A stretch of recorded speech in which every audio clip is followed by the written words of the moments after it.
से इस वक्त की बड़ी खबर बता दें, सियासी गलियारे से इस वक्त की बड़ी खबर आ रही है, जहां बाबूलाल मरांडी का हेमंत सोरेन पर हमला हुआ है। नियुक्ति कैलेंडर जारी करने को लेकर के सवाल पूछे हैं बाबूलाल मरांडी ने। उन्होंने कहा है कि हेमंत सोरेन ने पहली कैबिनेट बैठक के बाद 1 जनवरी 2025 से पूर्व जेपीएससी और जेएसएससी परीक्षाओं के लिए नियुक्ति कैलेंडर जारी करने का घोषणा किया था। साल का अंतिम दिन भी बीतने को है, लेकिन अब तक परीक्षा परिणाम और कैलेंडर जारी करने की कोई पहल सरकार की तरफ से नहीं की गई है। हेमंत सोरेन, झूठ बोलने की भी कोई सीमा होती है। मुख्यमंत्री पद के गरिमा का सम्मान करिए और झूठ बोलने की आदत छोड़कर प्रतियोगी परीक्षाओं का पारदर्शी क्रियान्वयन शुरू करिए। तो ये बाबूलाल मरांडी का पोस्ट, जिस पर वो हेमंत सोरेन को घेरते हुए नजर आ रहे हैं। सीएम हेमंत सोरेन को घेर रहे हैं। सोशल मीडिया एक्स के जरिए उन्होंने सीएम हेमंत सोरेन पर कई आरोप लगाए।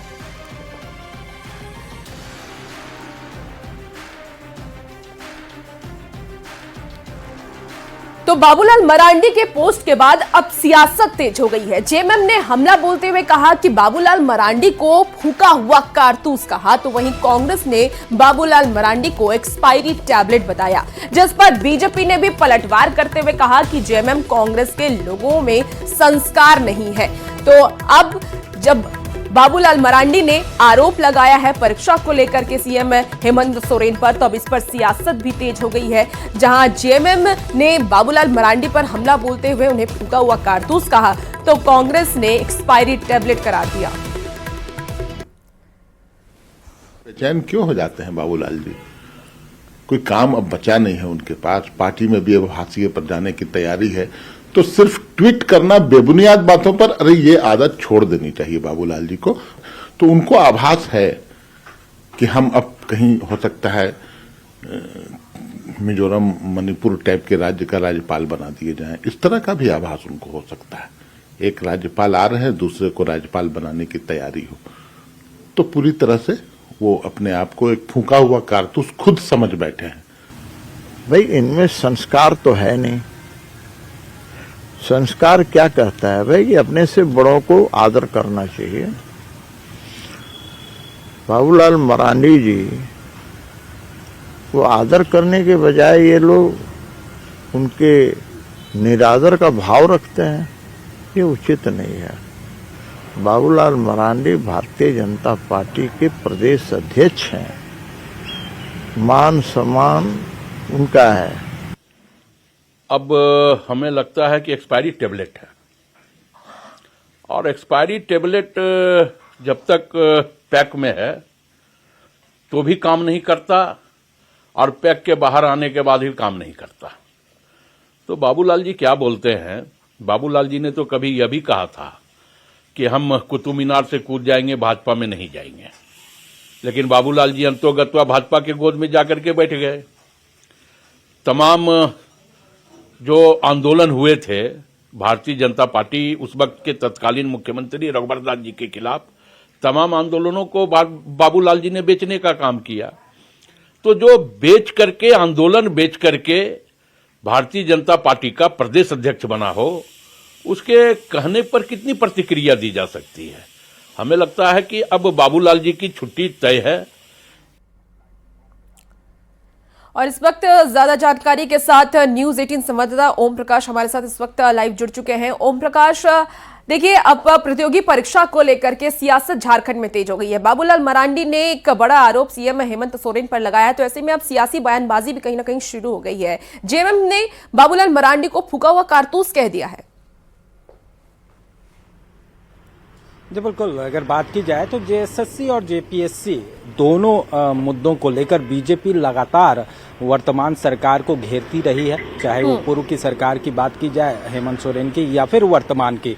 तमाम जो बीजेपी के नेता हैं उनके द्वारा लगातार इसे लेकर सरकार पर हमला बोला गया है। तो अब जब वर्तमान गवर्नमेंट, जब हेमंत सोरेन की सरकार बनी, तो उसके साथ ही कैलेंडर जारी करने को लेकर एक डेडलाइन तय हुआ। हालांकि वो डेडलाइन क्रॉस कर चुकी है, और उसके लेकर ही बाबूलाल मरांडी के द्वारा अब सोशल मीडिया पर पोस्ट किया गया मैसेज, जिसमें कि वर्तमान सरकार पर वादा खिलाफी का आरोप मढ़ा गया है, जिसे लेकर अब जो सियासी गलियारा है उसमें कहीं ना कहीं बयानबाजी जो है वो तल्ख हो चली है।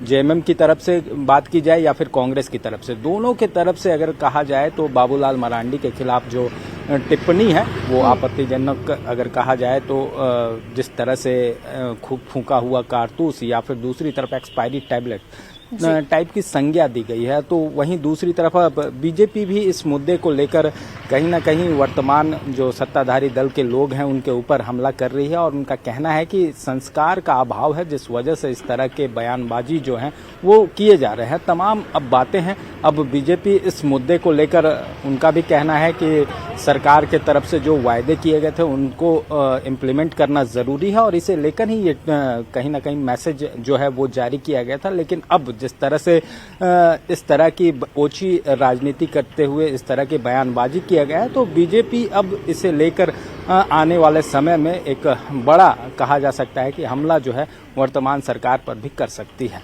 ओम प्रकाश, क्योंकि देखिए युवाओं का मुद्दा लगातार विपक्ष की तरफ से उठाया जाता है, तो ऐसे में जब बीजेपी युवाओं का मुद्दा उठा रही है तो ऐसे में जेएमएम की तरफ से इस तरीके की बयानबाजी, इस तरीके से पलटवार करना कितना सही है? जी, अगर राजनीति की बात की जाए तो राजनीति में वार पलटवार का सिलसिला जो है वो कोई नया नहीं है।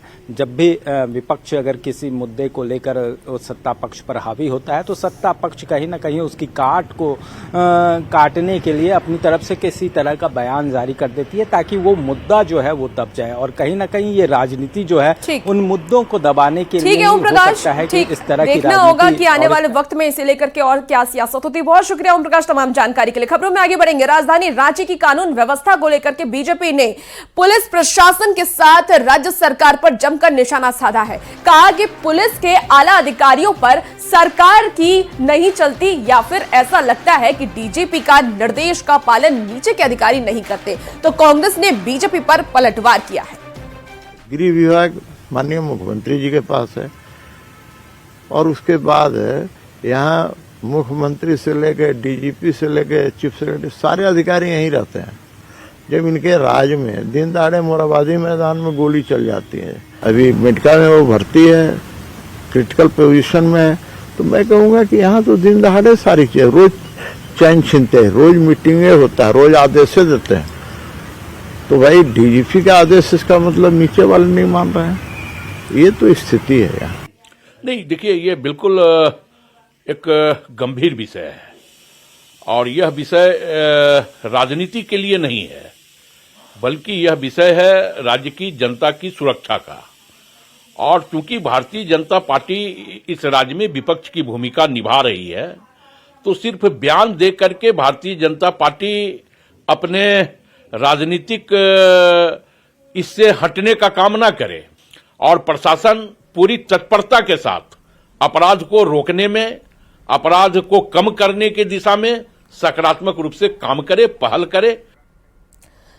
और इस बीच आपको रांची से बड़ी खबर बता दें, जहां नगर निगम ने जारी किया है टोल फ्री नंबर। कड़ाके की ठंड पड़ रही है इस वक्त झारखंड में और ऐसे में ठंड को देखते हुए फुटपाथ पर जो लोग सो रहे हैं उसकी मदद के लिए एक टोल फ्री नंबर जारी किया गया है। एक कॉल पर गरीबों को सर्दी से ये टीम बचाएगी। टोल फ्री नंबर क्या है वो भी आप नोट कर लें, 1800-570-1235। ये वो टोल फ्री नंबर है जिस पर आप कॉल करके मदद करवा सकते हैं। कॉल करने के बाद नगर जो निगम की टीम है, जो रेस्क्यू टीम है, वो पहुंचेगी और असहाय को आश्रय गृह लेकर जाएगी, मदद पहुंचाएगी। तो आपको रांची से इस वक्त की बड़ी खबर बता रहे हैं, सरकार की एक अच्छी पहल है।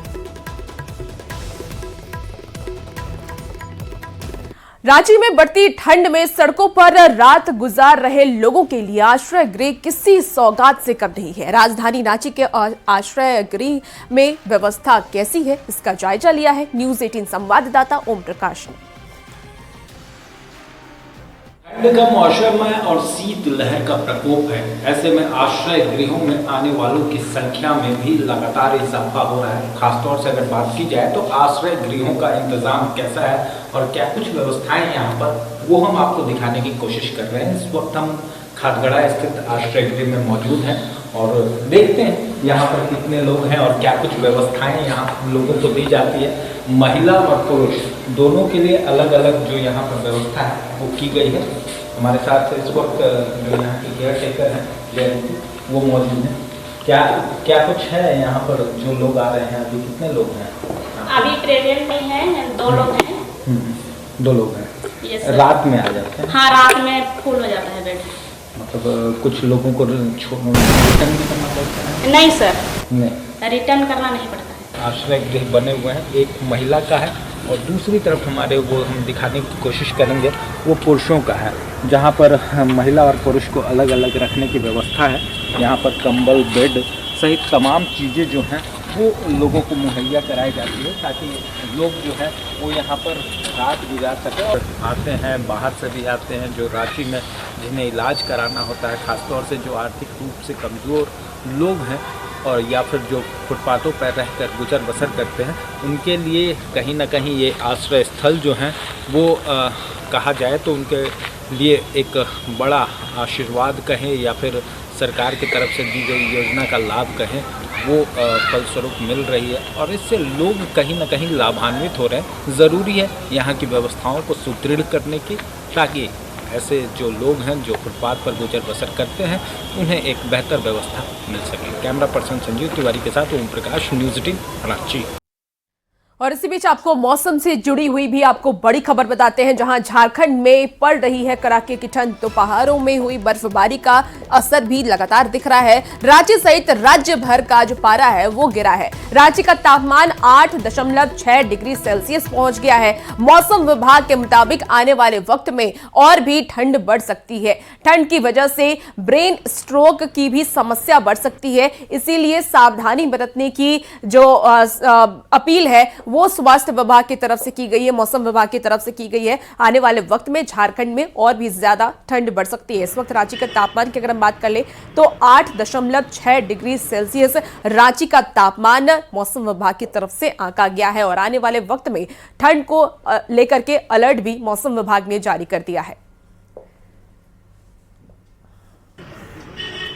बर्फीली हवाओं के कारण राजधानी रांची सहित पूरे झारखंड में शीतलहर का प्रकोप जो है वो जारी है और लगातार लोग जो हैं इस वजह से उनका जनजीवन भी अस्त व्यस्त हो रहा है। खासतौर से अगर बात की जाए तो राजधानी रांची का पारा बुधवार की अगर बात की जाए तो 8.6 था, तो वहीं गुमला सबसे ज्यादा ठंड जो है गुमला इलाके में पड़ी है और उसका असर है। लोग सुबह में भी जो अलाव है उसका ताप है उससे कहीं ना कहीं ठंड से राहत पाने की कोशिश कर रहे हैं। ठंड को लेकर क्या स्थिति है, कितनी परेशानी हो रही है आप लोगों को? खास तौर से बहुत परेशानी हो रही है। कहाँ से आप लोग आए हैं, मतलब यहीं रहते हैं? हाँ, बिरसे चौक। बिरसे चौक। कितना दिक्कत होता है? बहुत दिक्कत होता है ठंड से। क्या प्रशासन को चाहिए कि अलाव उलाव की व्यवस्था सुबह शाम करे? करना चाहिए ना, करना चाहिए। न करेगा तो कैसे होगा, ठंडा में आदमी निकलेगा कैसे? फैसिलिटी गवर्नमेंट करता जिससे पब्लिक को राहत मिले, है ना। अब क्या बोले, अब गवर्नमेंट को चीज़ समझना चाहिए। एक तो राजधानी सिटी एरिया है, ऊपर से फैसिलिटी सुविधा नहीं है, तो गवर्नमेंट को इसमें कुछ अपना ध्यान देना चाहिए इस विषय में पब्लिक के प्रति। और क्या, बस वही है। क्या बहरहाल अगर बात की जाए तो आने वाले दिनों में भी जो मौसम विभाग के द्वारा जो अलर्ट जारी किया गया उसके अनुसार आने वाले दिनों में भी जो ठंड का असर है उसमें गिरावट होने की उम्मीद नहीं है। ऐसे में ज़रूरी है कि प्रशासन इसे लेकर विशेष व्यवस्था करे। जो अलाव की व्यवस्था है उसे सुबह शाम किया जाए ताकि लोगों को ठंड से थोड़ी राहत मिल सके। कैमरा पर्सन संजीव तिवारी के साथ ओम प्रकाश, न्यूज़ 18 रांची। और इसी बीच आपको चाईबासा से भी बड़ी खबर बता दें, जहां हाथियों का आतंक जारी है। मनोहरपुर और आनंदपुर क्षेत्र में हाथियों ने उत्पात मचाया है। आंगनबाड़ी केंद्र और 4 घरों को हाथियों ने क्षतिग्रस्त कर दिया। फसलों को भी हाथियों ने बर्बाद किया। हाथी के आतंक से अब लोगों में दहशत का माहौल है। चाईबासा से आपको इस वक्त की बड़ी खबर बता रहे हैं, जहां हाथियों का आतंक देखने को मिला। मनोहरपुर आनंदपुर में हाथियों ने उत्पात मचाया। आंगनबाड़ी केंद्र में भी हाथियों ने उत्पात मचाया है और हाथियों के उत्पात मचाने की वजह से लोगों में दहशत का माहौल है। और इसी बीच आपको रांची से एक और बड़ी खबर बता दें, जहां सड़क सुरक्षा माह की शुरुआत हुई है। परवाह थीम पर यह अभियान चलाया जा रहा है। पतरातू मार्ग पर चलाया गया है अभियान। ज्यादातर लोग ट्रैफिक नियमों के प्रति उदासीन दिखे। 400 से 300 लोग नजर आए ट्रैफिक नियमों के प्रति लापरवाह। तो आपको इस वक्त की बड़ी खबर बता रहे हैं, जहां 400 में से 300 लोग ट्रैफिक नियमों के प्रति लापरवाह दिखे, बेपरवाह दिखे। उन्हें अपनी सुरक्षा की कोई परवाह नहीं दिखी। इस वक्त की आपको बड़ी खबर रांची से बता रहे हैं, जहां सड़क सुरक्षा माह की शुरुआत की गई। परवाह थीम पर यह अभियान चलाया जा रहा है। सिमडेगा से आपको बड़ी खबर बता दें, जहां बेटी ने पिता की हत्या की है। धारदार हथियार से मारकर बेटी ने पिता की हत्या की। जानकारी के मुताबिक कोन मंजरा मांझी टोली निवासी सोमारू बड़ाईक नामक व्यक्ति की बेटी मानसिक रूप से बीमार है। किसी बात को लेकर के उनमें विवाद हुआ और उसने अपने पिता पर हमला कर दिया। हमला करने के बाद पिता की मौके पर ही मौत हो गई। सूचना मिलते ही पुलिस मौके पर पहुंची और मामला दर्ज कर आगे की कार्रवाई शुरू कर दी। आपको बता दें कि कोलेबेरा विधायक नमन विक्सल कुंगाड़ी के निर्देश पर विधायक प्रतिनिधि भी घटनास्थल पर पहुंचे और हालात का जायजा लिया। पता चला कि सोमारू बड़ाई करके किसी व्यक्ति का हत्या हो गया है और उसकी बेटी के द्वारा ही किया गया। और अभी प्रशासन भी, पुलिस प्रशासन भी पहुंच चुकी है और माननीय विधायक जी के आदेश पर मैं भी यहां आया हूं और देख रहा हूं। निश्चित रूप से उस गरीब व्यक्ति को न्याय भी मिलेगा और जो घटना घटी है उस पर प्रशासन भी त्वरित कार्रवाई करेगी। और इसी बीच आपको गुमला से भी बड़ी खबर बता दें, जहां बसिया प्रखंड में भीषण सड़क हादसा हुआ है। तेज रफ्तार गाड़ी ने बाइक को टक्कर मारी। बाइक सवार 2 युवकों की मौके पर मौत हो गई। घटना के बाद आरोपी चालक फरार है। पिकनिक मनाने जा रहे थे दोनों युवक। मामला दर्ज कर पुलिस आगे की कार्रवाई में जुट गई है। तो गुमला से इस वक्त आपको बड़ी खबर बता रहे हैं, तेज रफ्तार का कहर देखने को मिला। तेज रफ्तार गाड़ी ने बाइक को टक्कर मारी। घटना के बाद आरोपी चालक फरार है। सिमडेगा से भी इस वक्त बड़ी खबर आ रही है, जहां ऑटो ने बाइक को जोरदार टक्कर मारी है। बाइक सवार एक शख्स की मौके पर मौत हो गई। घटना के बाद ऑटो चालक वहां से फरार हो गया। मामला दर्ज कर अब पुलिस जांच में जुट गई है। आरोपी की गिरफ्तारी के लिए छापेमारी पुलिस की तरफ से की जा रही है। ठेठई टांगर थाना क्षेत्र की ये पूरी घटना बताई जा रही है। सिमडेगा से आपको बड़ी खबर बता रहे हैं, जहां एक बार फिर से सड़क हादसा हो गया। फिलहाल इस हादसे को लेकर के पुलिस आगे की कार्रवाई में जुटी हुई है। चाईबासा में गुदरी प्रखंड के देवा स्थित बिरसाईत समुदाय के धर्म स्थल में 3 दिवसीय प्राकृतिक धर्म युग कार्यक्रम का आयोजन हुआ। कार्यक्रम में चाईबासा के अलावा खूंटी से भी काफी संख्या में बिरसाईत समुदाय के लोग शामिल हुए। मौके पर धार्मिक पदयात्रा, प्रवचन और सांस्कृतिक कार्यक्रम आयोजित हुए, जिसमें बिरसाईत समुदाय के लोगों ने प्रेम भाव से रहने के संदेश दिए। के माध्यम से हम लोग बताना चाहते हैं, संदेश देना चाहते हैं कि सत्य अहिंसा भगवान धर्म दिवस के रूप में हम लोग मनाते हैं और सत्य अहिंसा के मार्ग पर सबको चलने के लिए कहते हैं। सबके साथ मनोविचार रखना है, सभी के साथ सेवा भावना और अहंकार से दूर रहना, और जैसे कि हाड़िया दारू और डाइन भूत, इस सब से दूर रहना, यही हम लोग संदेश देते हैं। इस कार्यक्रम के माध्यम से बिरसाईत समाज के लोग अपने समाज के साथ साथ अन्य समाज के लोगों को भी ये संदेश दे रहे हैं। और इस कार्यक्रम में सिर्फ पश्चिमी सिंहभूम के विभिन्न क्षेत्रों के अलावा खूंटी और अन्य जिलों के भी जो बिरसाईत समाज के लोग हैं काफ़ी संख्या में यहाँ शामिल होते हैं और समाज के लोगों के साथ साथ अन्य लोगों को भी ये संदेश देते हैं कि लोगों को आपसी प्रेम भाईचारा से रहना चाहिए, प्रकृति से प्रेम करना चाहिए, जीव जंतुओं से प्रेम करना चाहिए और हिंसा और अंधविश्वास से दूर रहना चाहिए। धर्मदाताओं ने जो यहाँ पर, धर्मगुरुओं ने जो प्रवचन दिया, संदेश दिया, उनका भी यही कहना है कि लोगों को हिंसा और अंधविश्वास से हमेशा दूर रहना चाहिए। नशापान और अन्य कुरीतियां जो डायन भूत या अन्य कुरीतियां हैं उससे भी दूर रहना चाहिए। और इस संकल्प के साथ बिरसाईत समाज के लोग आज नववर्ष की शुरुआत कर रहा है। रुपेश प्रधान, न्यूज 18 चाईबासा। तो फिलहाल इस बुलेटिन में इतना ही। बने रहिए न्यूज 18 बिहार झारखंड के साथ।